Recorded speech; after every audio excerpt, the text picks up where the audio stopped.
kasih. Kita ada di sebuah dunia, di satu planet yang sama bernama Bumi. Sayangnya peradaban besar terbagi menjadi dua, ada budaya barat, ada budaya timur. Di dunia barat kita mengenal sosok-sosok atau karakter-karakter pahlawan yang tidak memiliki cerita yang panjang. Jadi di barat itu Anda bisa menjadi pahlawan dalam satu malam hanya gara-gara digigit laba-laba misalkan, dan sebagainya. Ketika di budaya timur, orang harus tahu bagaimana sosok karakter yang diceritakan itu sejak dalam kandungan, siapa orang tuanya, berapa bersaudara dia, bagaimana masa kecilnya, hingga dia bertumbuh besar dan memiliki peran-peran yang dianggap memiliki daya manfaat yang besar, seperti itu. Meskipun di dunia timur sama saja ada sosok-sosok seperti Gatot Kaca, dia terjebur di sebuah kawah Chandra di muka, kemudian Sakti dan sebagainya, dan sosok-sosok lain juga ada juga yang memiliki kekuatan hebat dalam waktu singkat, namun tetap ada kisah yang panjang, mulai dari dia bayi dan selanjutnya hingga dia menjadi seseorang yang memiliki pengaruh besar. Kita di sini mengangkat sosok yang populer kira-kira ya di Kabupaten Jember terutama, namanya Muhammad Suji.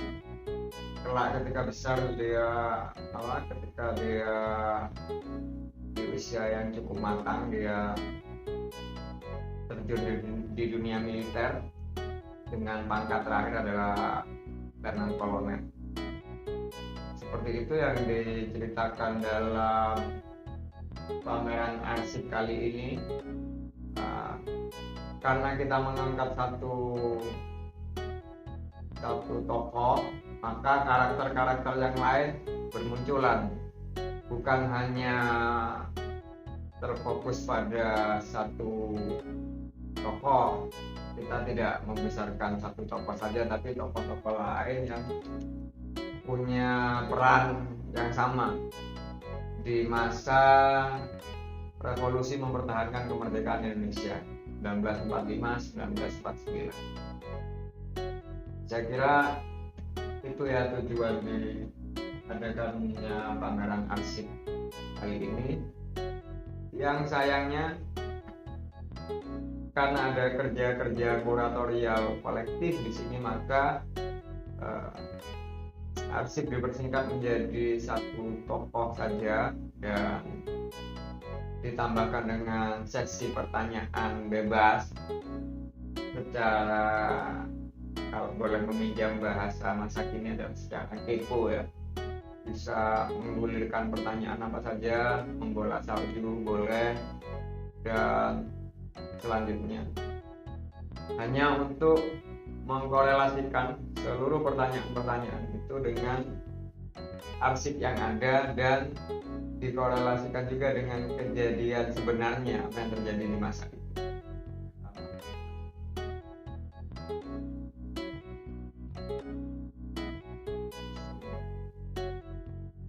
Judul Siasat Utara, karena dulu ada subsektor Jember Utara dan Jember Barat, maka Kabupaten Jember yang wilayah timur laut seperti Kalisat antara utara dan timur juga menggunakan strategi itu untuk perang gerilya.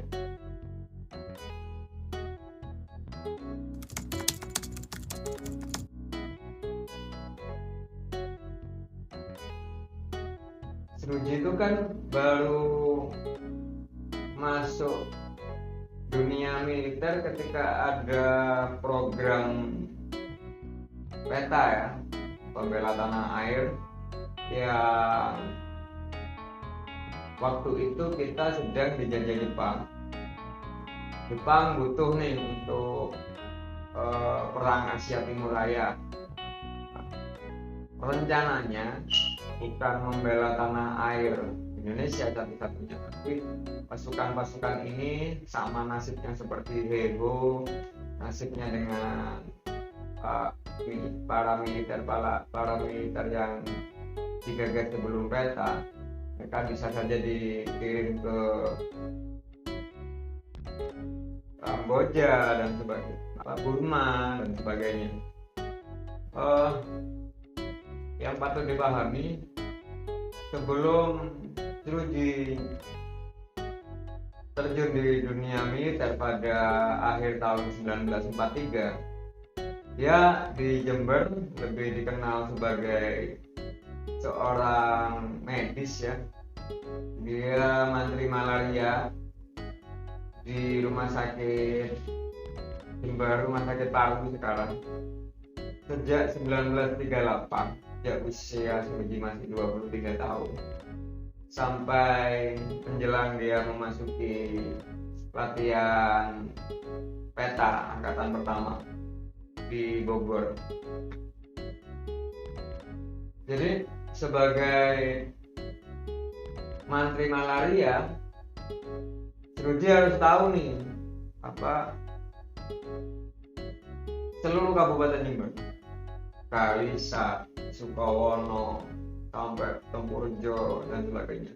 Tidak ada satu ruang pun yang tidak pernah disinggahi Tsurugi di Kabupaten Jember, karena dia butuh memetakan urusan nyamuk ini kan bisa terbang kemana-mana.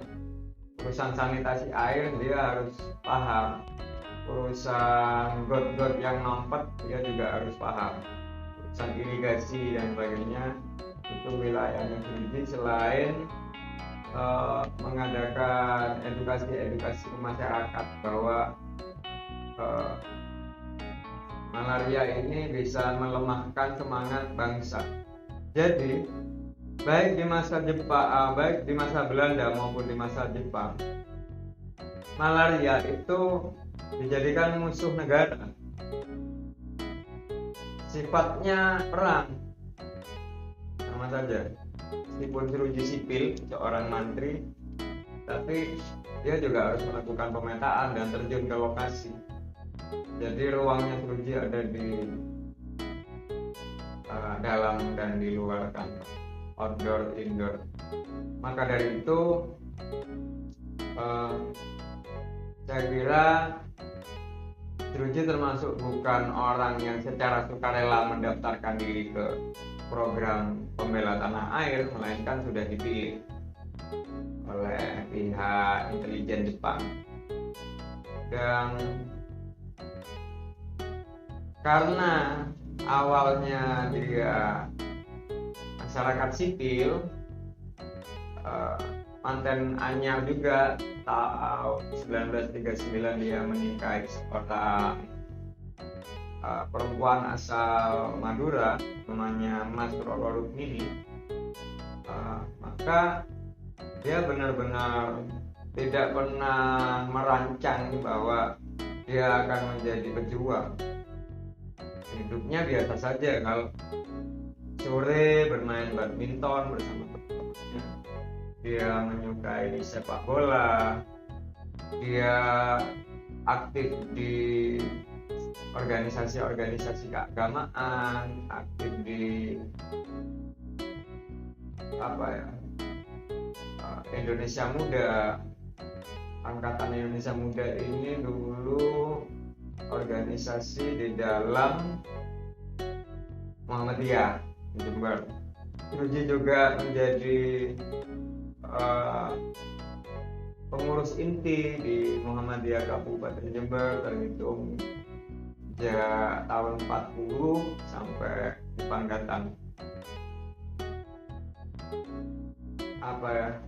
Tsurugi juga mengerti fashion saat itu, akhir 1930-an, bagaimana awal 1940-an, bagaimana dia menyukai topi-topi era saat itu, dia memakai arloji, dia menggunakan sepatu, mungkin kalau alas kaki yang tren saat itu bagaimana, model baju, warna dan sebagainya. Memang karena saat itu tren fashionnya, kalau hari ini kita menganggapnya kebelanda-belandaan, tapi saat itu lazim fashion yang seperti itu. Dia juga menyukai musik, dia bisa memainkan ukulele atau kecruk ya menurut teman-teman Kalisa. Dia menyanyikan lagu-lagu yang populer saat itu. Diduga oleh pihak keluarga lagu yang disukai Suji adalah lagu dengan aliran musik keroncong, dan salah satu videonya menyebutkan bahwa lagu kesayangan Suji berjudul Bunga Anggrek.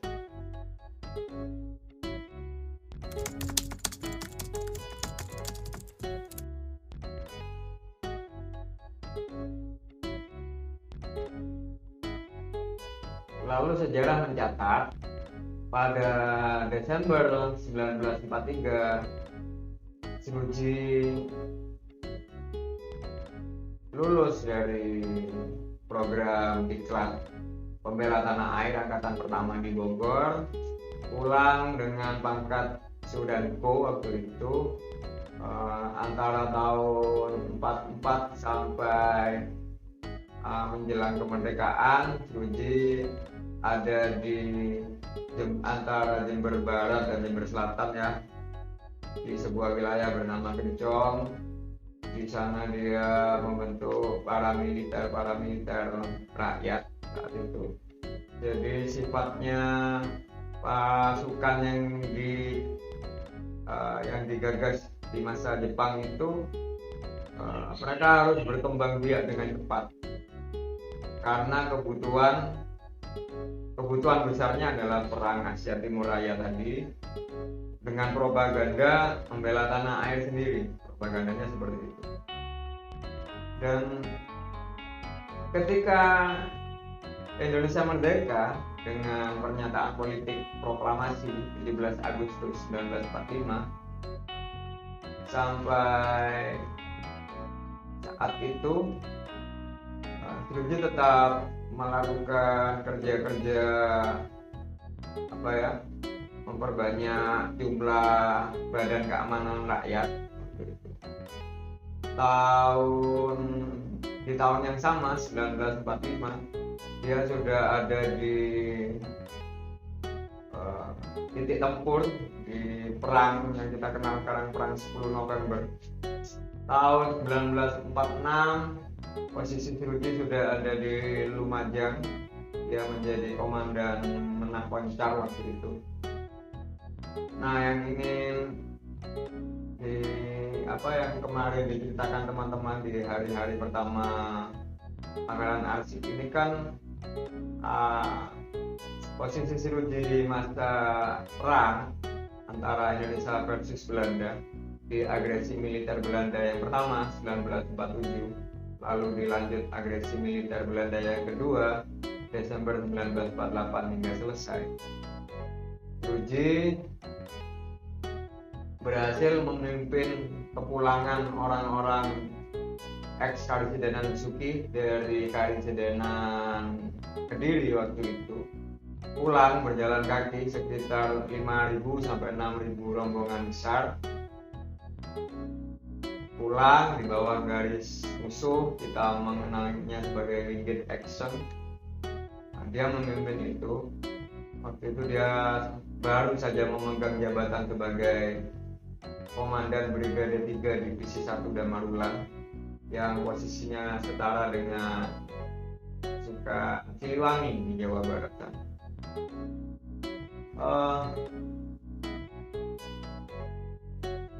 Takdir berkata lain ketika Suji gugur bersama rekan sejawatnya, Letkol Dr. Subandi, pada 8 Februari 1949 di Desa Karangkedawung, sekarang masuk Kecamatan Mumbulsari, dulu masuk Kabupaten Mayang, sekarang masuk Kecamatan Mumbulsari, Kabupaten Jember, Jawa Timur.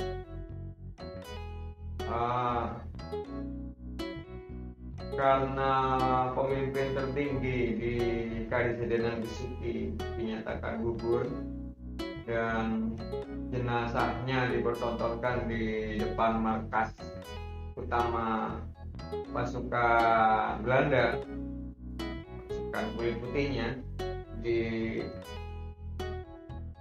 Hotel Jember yang sekarang menjadi gedung BRI Utara Alun-Alun Jember.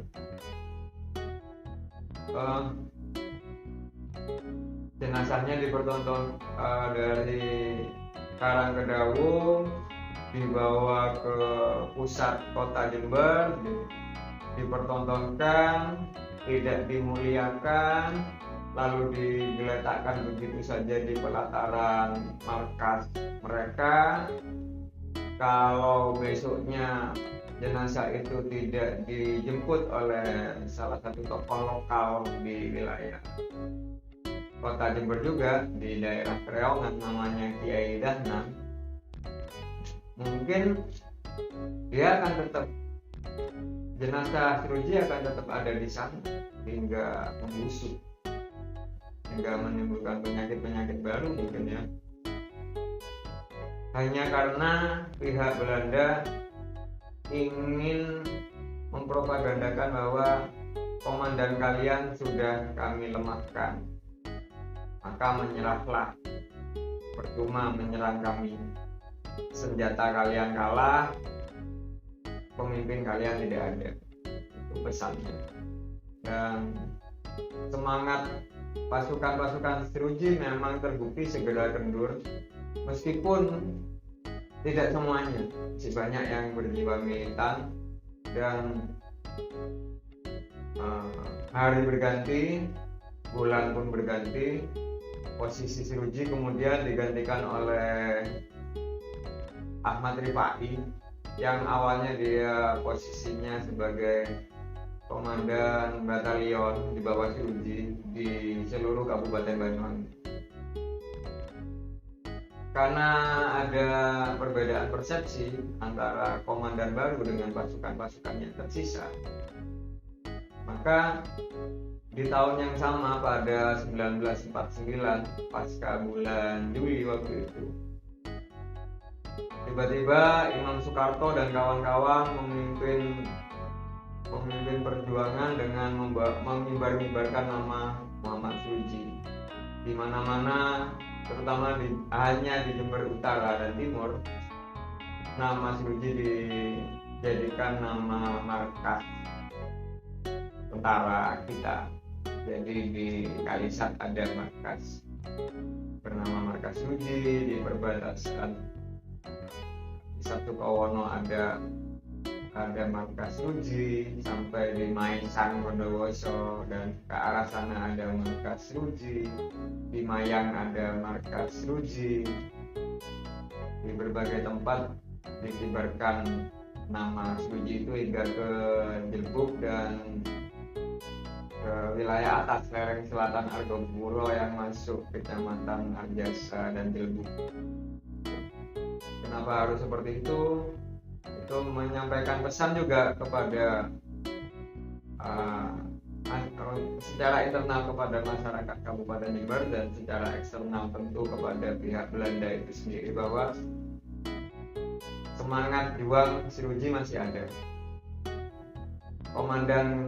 Komandan kami memang sudah mati, tapi semangatnya tidak akan pernah musnah. Itu, dan sejarah kemudian membuktikan sampai, kalau secara politis sejarahnya ya, sampai Belanda menyerahkan kedaulatan Indonesia pada 27 Desember 1949. Sampai saat itu tentara kita tidak pernah menyerah dari berbagai rintangan, dan pasca Desember 49, markas-markas itu masih tetap bertahan sampai tahun 1950. Sampai kemudian banyak dari pasukan-pasukan Seruji, orang-orang yang pernah ikut Seruji, dikirim ke Sulawesi. Karena di sana ada peristiwa-peristiwa tertentu yang butuh pasukan dari pihak Brigade 3 Divisi 1 Damarula. Demikian hebatnya kisah Seruji bahkan ketika dia sudah mati.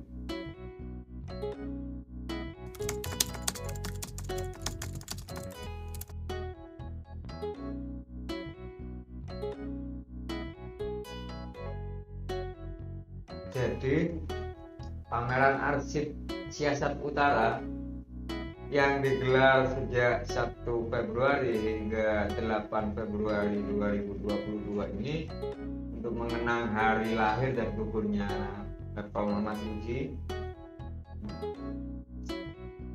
itu tentu menyampaikan pesan yang jelas ya melalui arsip-arsip dari saya yang dikurasi oleh teman-teman Ruang Ingatan sendiri di sudut Kalisan, yang mereka lah yang menjadi kurator pameran ini. Sebagai koordinator kurator namanya Ahmad Hafid Hidayatul Rahman. Si koordinator kurator bertanya ke saya, kenapa selain arsip-arsip tulisan tentang Seruji, tentang catatan-catatan plus sesi pertanyaan bebas tentang Seruji, itu kenapa masih ada goresan tangan seperti lukisan? Saya juga tidak tahu itu lukisan tahun 2007. Saya tidak tahu kenapa lukisan itu dulu saya kasih judul Seruji. Maksudnya saya sudah memanggil ingatan dan tetap belum ingat. Dan kenapa ada tulisan-tulisan seperti puzzle yang tidak sangat berhubungan dengan sosok Letkol Muhammad Seruji. Begini ya, bagi saya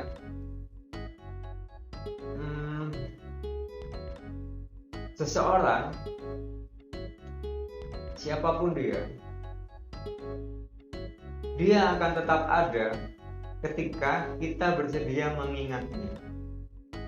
Orang-orang seperti yang saya kenal, misalkan kakek Nisa, yang saya kenal misalkan Pak Muhija, Pak Mohari, orang-orang seperti itu mereka akan tetap ada ketika saya bersedia mengingat.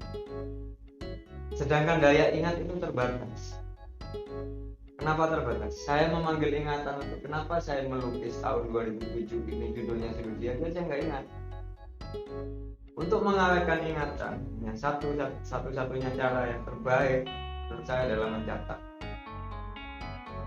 Sebaik-baik kecerdasan adalah ketika kita mencatat. Kita butuh fokus dan sebagainya, dan itu kerja-kerja keabadian adalah menulis, melakukan catatan. Dari catatan itu ada goresan-goresan, atau mungkin teman-teman bisa membaca secara langsung atau melalui video, bahwa saya sangat memuliakan arsip apapun itu, pikiran-pikiran orang yang dijawantahkan lewat tulisan-tulisan mereka dari berbagai zaman. Kalau dalam istilah pondok pesantren itu ada kitab-kitab kuning, meskipun tipis dia bisa dibaca sampai 200 tahun, 300 tahun dan tidak pernah usang. Masih ada saja daya manfaat. Kita pun ingin seperti itu. Ya, itulah puzzle yang lolos kurasi dari praktik-praktik kuratorial pra pameran kali ini. Begitu ya, kami semua ingin hadirkan di pameran arsip Siasat Utara, mengenang seseorang dan mencoba melanjutkan cita-cita yang belum selesai yang pernah dia cita-cita, pernah dia perjuangkan. Terima kasih.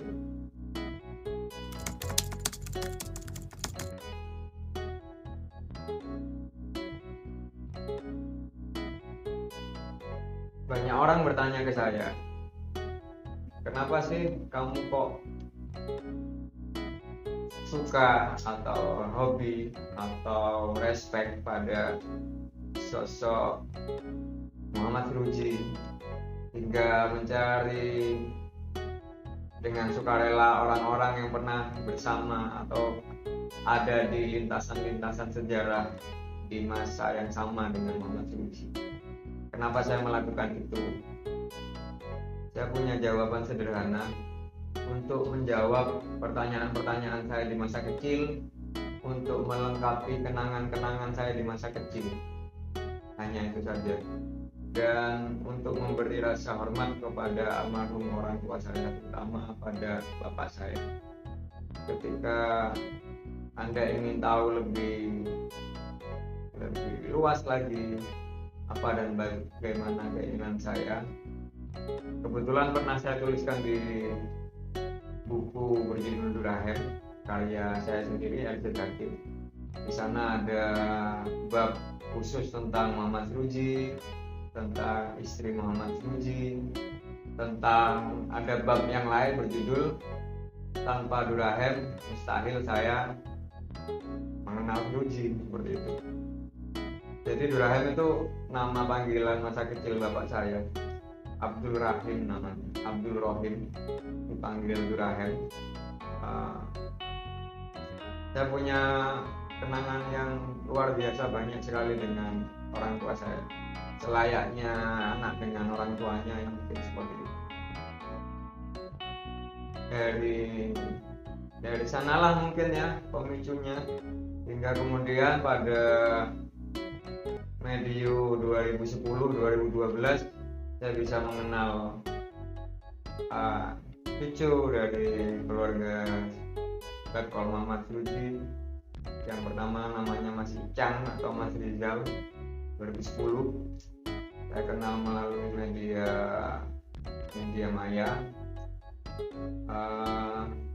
Kemudian pada 2012 baru saya kenal saudara sepupunya namanya Irma Devita, dan kami berkomunikasi dan bersilaturahmi dengan baik hingga hari ini.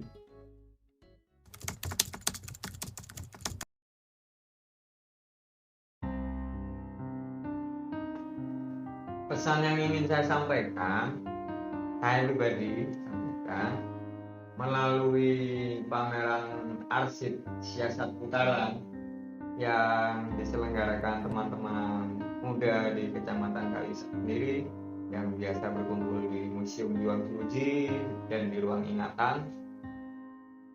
Hanya ada satu sih, semoga teman-teman memiliki hasrat, semoga teman-teman bisa mencari tahu mengapa mereka berjuang, mengapa orang-orang terdahulu kita berjuang, mengapa sesepuh-sesepuh di Kecamatan Kalisat seperti almarhum Kiai Musika, seperti orang-orang pondok pesantren di sini, para tentara seperti almarhum Bapak Kusnadi dan sebagainya, Ibu almarhumah Ibu Fat dan sebagainya. Kenapa mereka berjuang? Kenapa Muhammad Firujie, Dr. Subandi, Magenda, Syafiuddin, dan orang-orang yang lain itu berjuang? Apa yang mereka berjuangkan? Harus ada yang bisa kita pelajari dari sini. Dan ketika bukan kita yang melanjutkan hasrat perjuangan mereka, siapa lagi? Masa depan Republik Indonesia ada di tangan kita, ada di tangan teman-teman yang lebih muda dari saya, ada di tangan anak-anak Kalisat, anak-anak Jember, anak-anak seluruh Indonesia yang bahkan mungkin hari ini belum lagi lahir. Jadi sebelum mereka lahir, mari kita tulis sejarah dengan benar, dengan tidak berbohong, karena sejarah sifatnya hipotesis. Data lama akan gugur ketika dijumpai data baru yang lebih kuat, yang lebih komprehensif, lebih bisa diverifikasi dan sebagainya. Maka mari kita wariskan catatan-catatan sejarah dengan benar, dan kita membuat sejarah hidup kita sendiri juga dengan baik. Dengan begitu orang bisa belajar dari sejarah dan tidak akan pernah bosan. Sejarah penuh kebohongan dan hanya melulu didominasi dan dimonopoli oleh mereka yang menang, baik menang secara ekonomi maupun secara kekuasaan, maka selamanya pelajaran ilmu sejarah tidak akan menjadi menarik. Demikian teman-teman, terima kasih. Di karang kedawung sana, kau gugur demi bangsa. Waktu membekukan namamu, takkan lupa selamanya. Izinkan aku berdiri di sampingmu, pahlawanku. Walaupun tubuhku tak segagah tubuhmu, kini kau tiada, namun semangatku takkan sirna. Seruji pahlawan negeri, semangat juangmu abadi.